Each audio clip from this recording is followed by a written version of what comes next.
As we all know, the film industry is pretty lazy and only cares about making money as easy as possible, which is why we get so many remakes.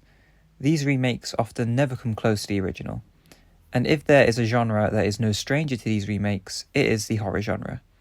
Now, surprisingly, not all remakes are bad, so I've came up with a list of my own personal favourite horror remakes. I'm not saying these are better than the originals, but I am saying they are pretty decent and fun watches. So in no particular order, here is my list. Up first, we have the Texas Chainsaw Massacre 2003. I thought this would be a good choice to start this list, since it helped kick off the 2000s horror remake trend, which were mostly produced by Michael Bay's company, Platinum Dunes. A lot of these remakes were a lot more violent and gritty, and you could kind of smell these films too. This was no exception, however, it kind of worked for it. Obviously, it doesn't come close to the original, but it did do a good job of making Leatherface scary again, after the more comedic sequels and whatever the next generation was. I remember as a kid, my mom told me the footage at the end of the film was real, which absolutely freaked me out. I think this film also does a good job at showing how deranged his family is, which is an element that is lacking from the more recent films. R. Lee Ermey is also a particular highlight for his portrayal of Sheriff Hoyt, who is a detestable character and can kind of be seen as the lead villain. It also helps that Daniel Pearl returned from the original film to do the cinematography for this, and he delivers some amazing shots, especially the one where it goes through the woman's mouth out of the car, and that shot of Leatherface after he kills that woman and all the feathers are in the air. I just think those shots are really cool. So yeah, this was a pretty decent remake overall, but it was followed by a pretty bad prequel. Next, we have 2001 Maniacs, which is a remake of the 1964 film 2000 Maniacs. Now, this is a film you can definitely smell. It's by no means a good film, but it is a lot of fun, and I always return to it in Halloween season. What helps this film is the charismatic performance from horror icon Robert Englund. He's just absolutely hilarious as Mayor Buckman, the lead villain of the film. But to be honest, the film overall is pretty funny, and it also has some creative and gory kills, which always helps. The film follows a group of college kids that take a detour into a town called Pleasant Valley, which is holding its annual Guts and Glory Jubilee. And as you can guess, they are killed off one by one. The plot and the characters aren't exactly amazing, but if you want a quick and fun time, then I would recommend you watch this. It also shares the same universe as Cabin Fever, which is pretty cool. Next, we have The Hills Have Eyes 2006. Now, this is of course a remake of Wes Craven's The Hills Have Eyes, and it's one of the few films on this list that I actually prefer over the original. I just find this one to be a lot scarier, especially with how good the makeup effects on the mutants are. And the intro montage showing the effects of nuclear radiation is also just amazing, and sometimes I just go back to watch that scene alone. The performances are better in this one compared to the original, which is only natural as they could afford better actors with a larger budget. It does take a while to get going, as I don't think the family are attacked until about an hour into the film, but this allows the film to show the family dynamic, so it's more tragic when they are killed. The film is also a lot more violent and brutal compared to the original film, which kind of makes sense as the whole point of the film is to show how a normal family can resort to this violence in order to survive. I think the arc Doug goes on in this film is great, as you get to see him go from this kind of wimpy guy into this mutant killing badass, and he takes a lot of punishment, which helps you root for him as the underdog. And you can't forget Beast either. They're easily one of the best dogs in cinema. For our next remake, we have The Fly 1986. Now, The Fly is one of my all-time favourite films. I've never actually seen the 1958 film, but I already know Cronenberg's version is better. This is an absolute masterpiece in body horror. I mean, just look at these makeup effects. There's a reason it won an Oscar for Best Makeup. It's so fascinating seeing the evolution of Seth into the Brundlefly, and seeing how it changes his body in such gross ways.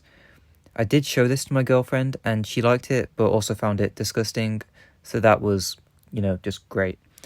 The performances from Jeff Goldblum and Gina Davis really help sell this tragic tale, and by the end, you just feel heartbroken for the characters. It was followed up by a sequel, which was just a gore fest, so you can leave that one. But if you are a fan of great practical effects and somehow haven't seen this film, then you need to stop the video and go and watch it now. For number 5, we have Let Me In, which is an American remake of the 2008 Swedish film Let the Right One In. Now, this isn't better than the original, and like most remakes of foreign films, it was not needed. Like, seriously guys, learn to read. But it is still a solid film. I think a lot of this comes from the direction of Matt Reeves, who is a great director, and after recently rewatching The Batman, I can see some influences from this film within The Batman. The cinematography from Greg Fraser is also stunning, and he would go on to work with Reeves again on The Batman, and he would also work on Dune Part 1 and 2, which for the first one he won the Academy Award for Best Cinematography, and honestly I think he should win it for the second one too. The chemistry and performances between the two leads are great, and the film is a rare remake that doesn't actually insult the original film. I'd recommend both films as they are some of the best vampire films you will find, and they also have a nice amount of humanity to them. Next, we have Hellraiser 2022, and I guess this could be seen more of a reboot than a remake, but I'm still going to include it on the list. This film did surprise me when I watched it, as I had very low expectations, especially with how other films in this franchise have turned out. I'd probably say it's the third best film in the franchise after the first two. The characters in this film aren't anything special, but I do think this film understands the universe of Hellraiser well, and it also has some good gore, and the Cenobite designs are really cool too. They're much better than the crap we had in Revelations and other installments. Now, Jamie Clayton did a good job of portraying Pinhead, also known as the Priest. Obviously, no one will do it better than Doug Bradley, but she does her own thing, and I liked it. Her version is also more faithful to the one seen in The Hellbound Heart, which if you haven't read, I would definitely recommend.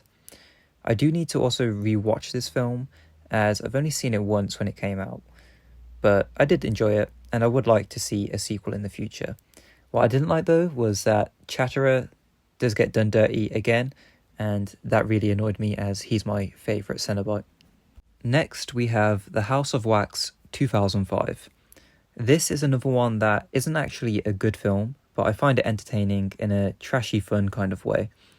It's a remake of the 1953 film House of Wax, which is actually a remake of the 1933 film Mystery of the Wax Museum. I haven't seen either of those. I've only seen the 2005 one, so I can't really judge the others. This is a film I watched a few times as a kid with my mom, and the opening scene creeped me out a lot. It's basically your standard slasher film with generic unlikable characters, but what makes this film stand out is the set design, especially the Wax Museum itself, which they did really burn down, and that destroyed part of the Gold Coast's Warner Brothers Movie World Studios. I think the way Jared Padalecki's character is turned into a living wax statue is so cool. There's also a nice contrast between the protagonists and the antagonists, as they are both a pair of siblings, and I think more horror films should focus on a sibling dynamic, as it's better than the standard slasher find a girl. Unfortunately, Paris Hilton is in this film, but you do get to watch her get killed, which apparently made audiences cheer when this film came out. For the final film on this list, we have The Thing from 1982. Now, while some people do consider this to be a remake of 1951's The Thing from Another World, it's more of a different and more faithful adaptation of the novella Who Goes There. Anyway, The Thing isn't just one of the best horrors ever made, it's one of the best films ever made. This is easily a masterpiece, and I'd say it's Carpenter's best film. You can't talk about this film without talking about its practical effects, which easily still hold up today and look loads better than the CGI crap we get today. Carpenter is so good at building tension in this film, which helps show the themes of paranoia and not knowing who you can trust. It's a film that gets better with every rewatch, and you notice more details that help you spot who the Thing is before it's actually revealed. The creature designs in this film went on to inspire the necromorphs within the Dead Space series, which Carpenter is a fan of. I really hope Carpenter does a Dead Space adaptation, as it could be a great redemption arc after his career kind of fell off. I could honestly rewatch The Thing so many times, as it just never gets boring and it just gets better every time.